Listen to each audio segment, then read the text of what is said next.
म्हणजे महाविकास आघाडी शिवसेनेची सीट न चालल्यामुळे आपल्याला 88,000 मतं पडले. अरे वा, 88,000 कशाला म्हणतात आणि त्याला 94 म्हणजे आपण फक्त 3400 मतांनी पडलो. त्याच्यामुळे अजिबात हे नाही, शांततेनं तुम्ही जा आणि आपण परत बसू. काही चर्चा करू नका, बिनधास्त शांततेनं जा आणि 2 दिवसात पुन्हा बसू. याच्यात काही तुम्ही कमी लेखू नका. मी तुम्हाला सांगतोय, गेल्या वेळी साहेबांना 62,000, आता 88,000 मतं पडलेत. ही तुमच्या भारतीय तुम्हाला सांगतो, आपण एकटे लढलोय. थोडे आपल्यासोबत होते काँग्रेस राष्ट्रवादी, असं नाही आहे की नाही, सेना पण होती, पण नेते कोण नव्हते.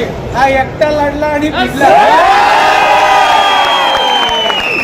त्याच्यामुळे अजिबात तुम्ही चिंता करू नका, तुम्ही शांतपणे घरी जा. ठीक आहे, चला.